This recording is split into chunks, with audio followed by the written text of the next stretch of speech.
Assalamualaikum warahmatullahi wabarakatuh. Alhamdulillah thumma alhamdulillah wa ma taufiqi wa atusami illa billah. Alaika tawakkaltu wa ilaika unib.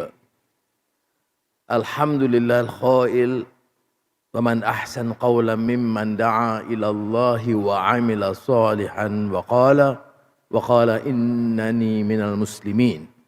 Wa sallallahu ala sayyidina Muhammad wa ala alihi wa sahbihi ajma'in.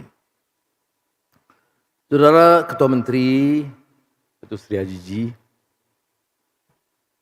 Saudara Datuk Seri Dr. Muhammad Naim,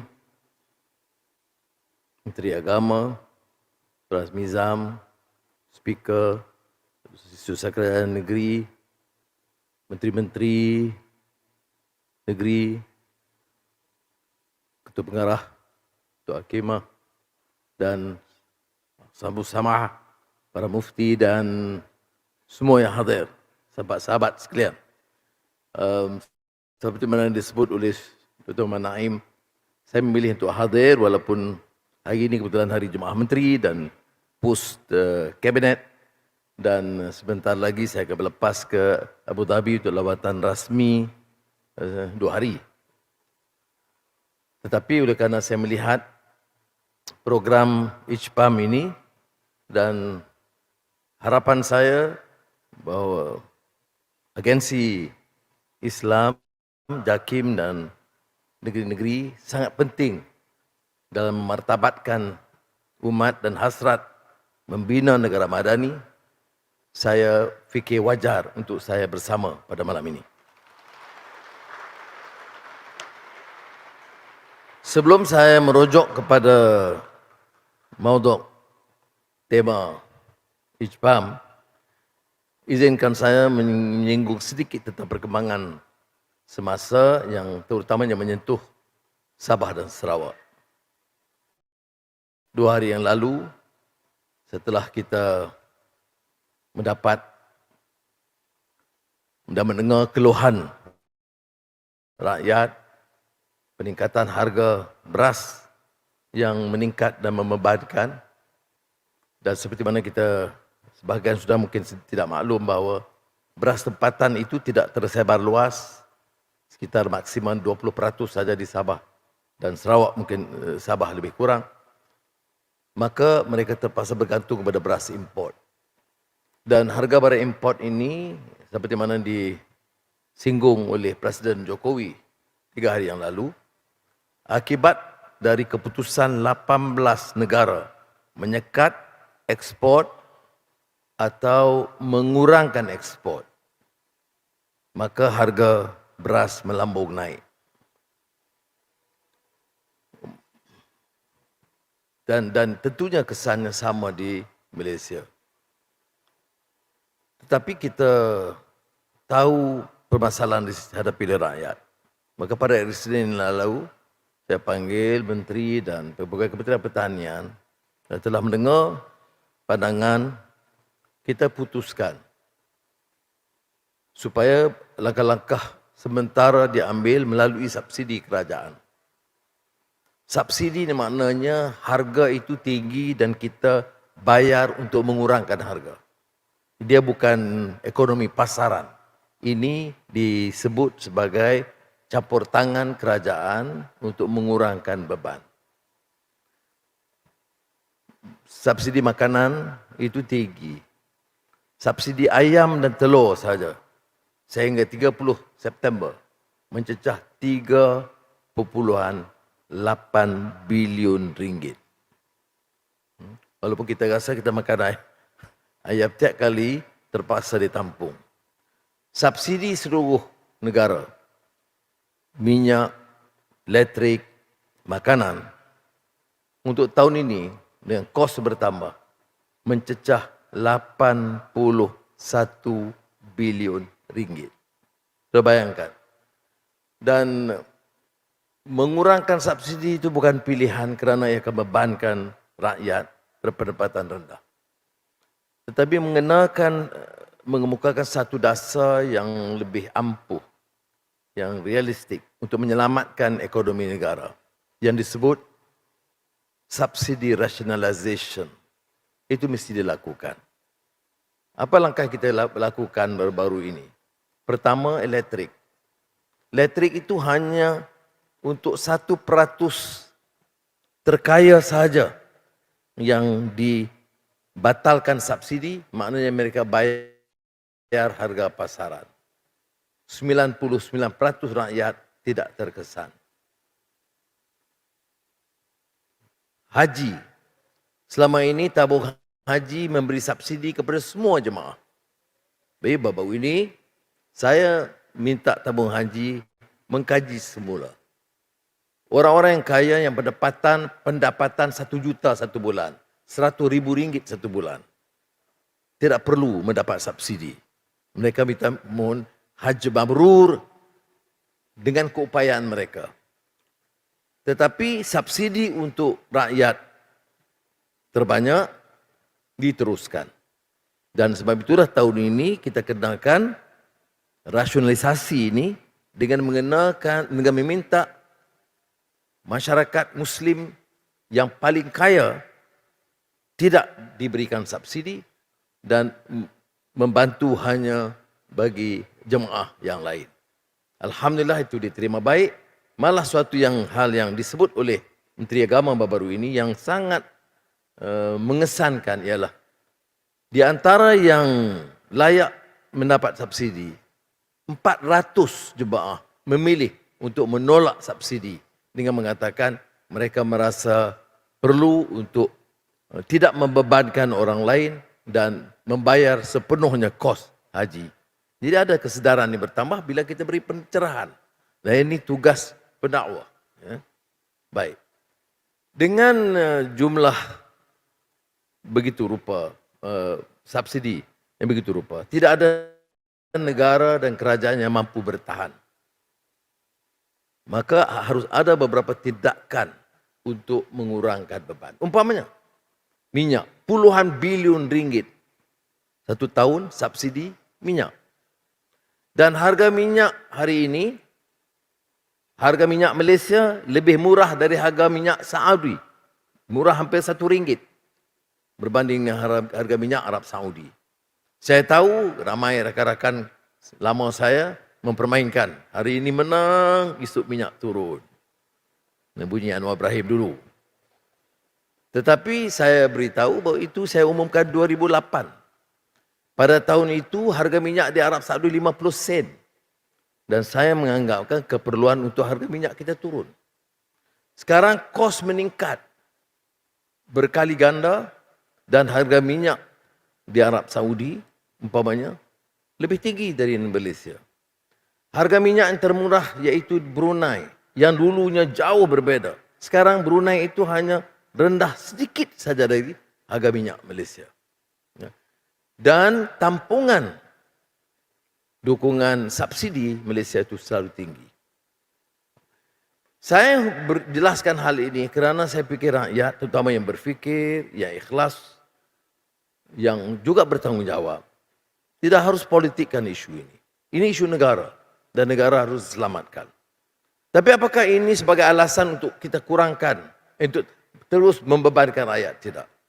Sebab itu saya memilih untuk mengumumkan ya, apa yang disebut baru-baru ini.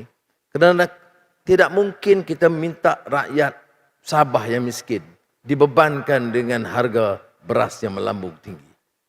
Saya dimaklumkan oleh kerajaan negeri dan pegawai bahawa ada tempat yang harga beras import itu RM45, ada RM41, ada RM39. Ya. Jadi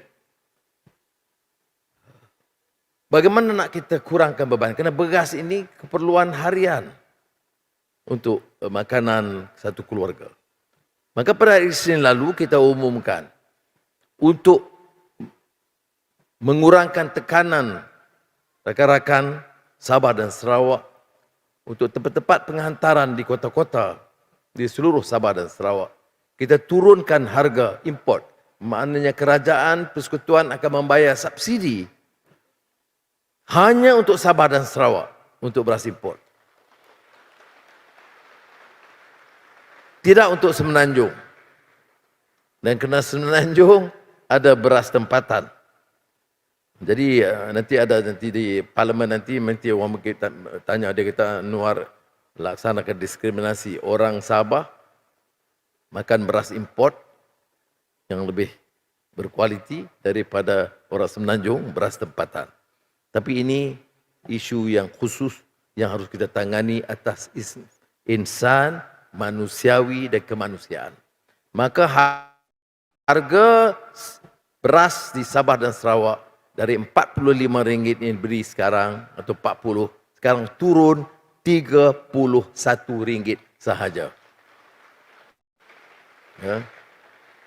Dan mungkin di kawasan-kawasan pedalaman dia ada sedikit peningkatan kos kerana harga pengangkutan. Mungkin. Ya.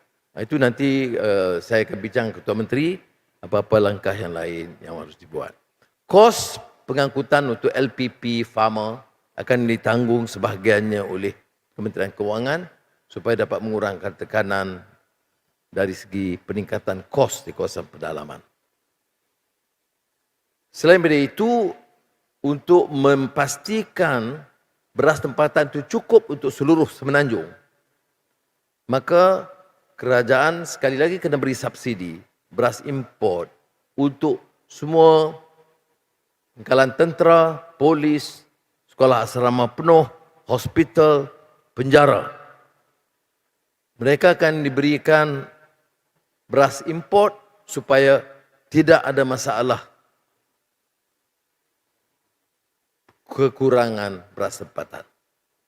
Itu maklumat pertama. Yang kedua, baru-baru ini ahli-ahli Dewan Undangan Negeri sebahagiannya dari Pakatan Harapan telah mencabar kerajaan dalam isu pelaksanaan Perjanjian Malaysia 1963.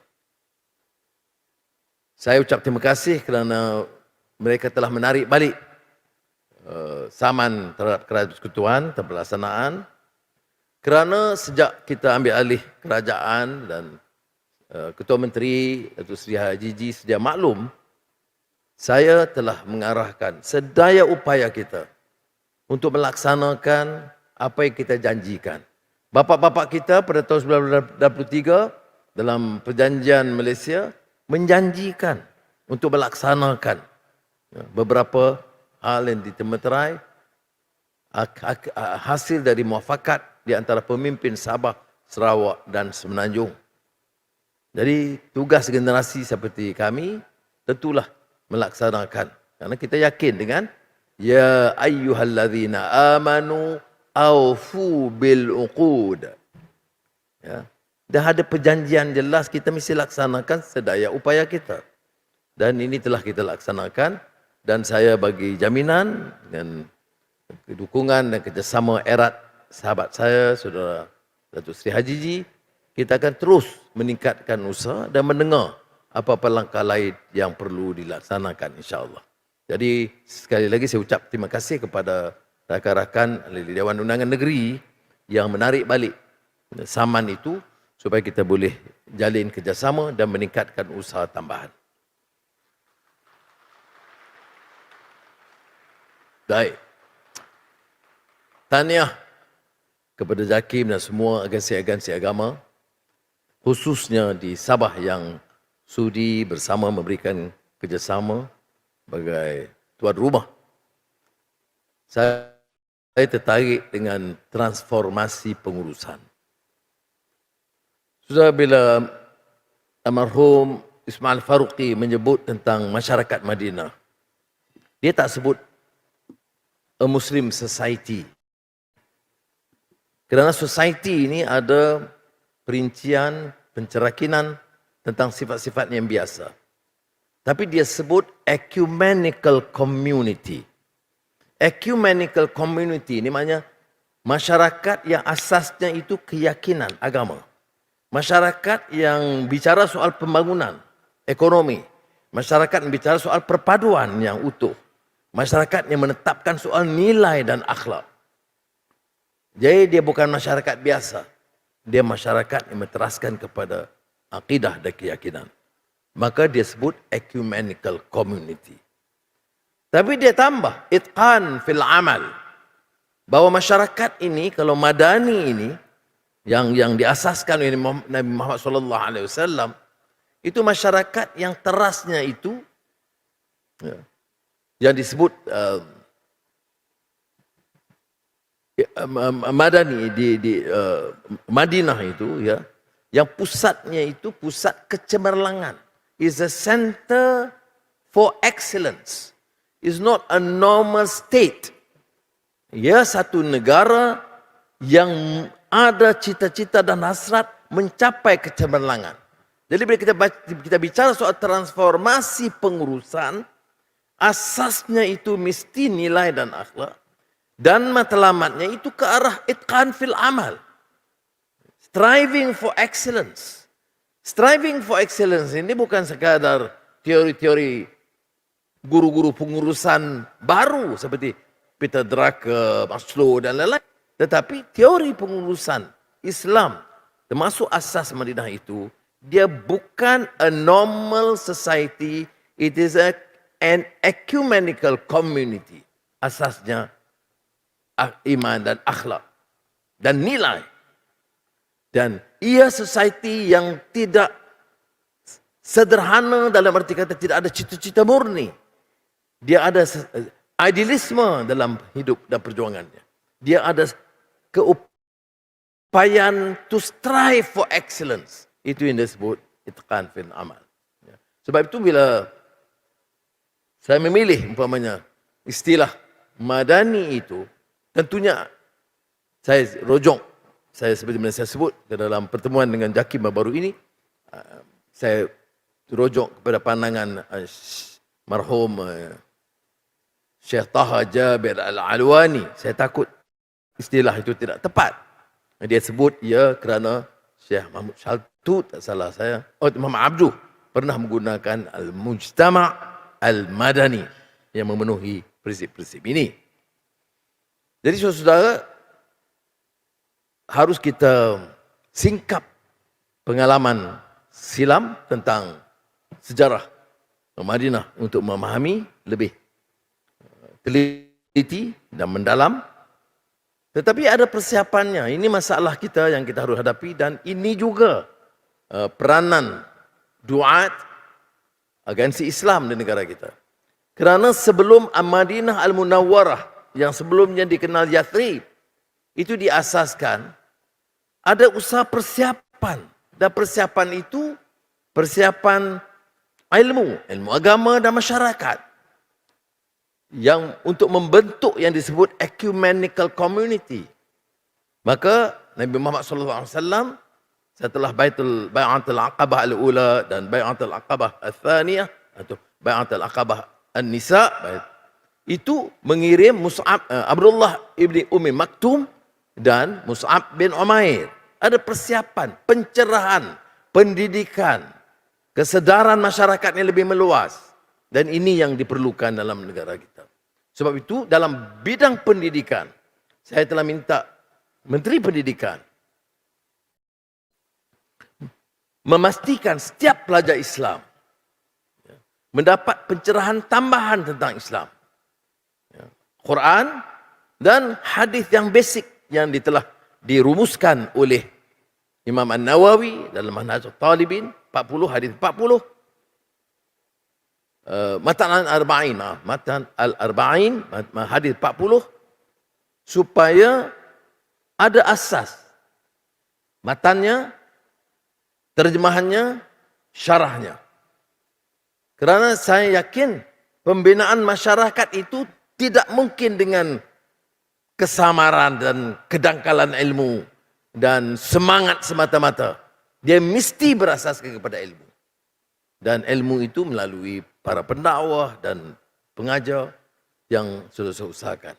Yang mudah-mudahan mulai tahun depan, semua pelajar Islam di negara kita akan terdedah dengan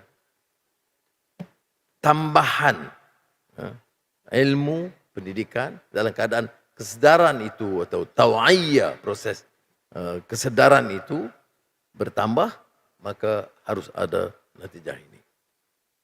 Jadi yang diasaskan oleh Rasulullah SAW tentunya kekuatan basic, kekuatan akidah, termasuk la masjidun ussisa ala taqwa dengan masjidnya sebagai asas. Ya. Kemudian mengutuskan Abdurrahman ibn Auf soal ekonominya. Kerana telaga-telaga sumber air itu semasa itu semua dikuasai oleh orang-orang Yahudi. Kemantapan persiapan. Tapi yang utamanya juga selain daripada la masjidun ussisa ala taqwa itu adalah semangat perpaduan yang ada dalam masyarakat. Orang Islam, orang Yahudi, orang Kristian. Orang Islam dengan kabilah yang pelbagai dan Muhajirin dan Ansar, juga Yahudi dan Kristian yang berpuak-puak. Jadi gagasan kita misalnya gagasan perpaduan. Kalau mereka memilih untuk bersama menghidupkan, maka kita hidupkan bersama. Dan orang yang bicara tentang peperangan itu bila mereka memilih untuk berperang dengan kita, barulah jawapannya itu persiapan. Tapi tidak sebelumnya. Ya, mudah-mudahan semangat ini lebih kental di kalangan saudara.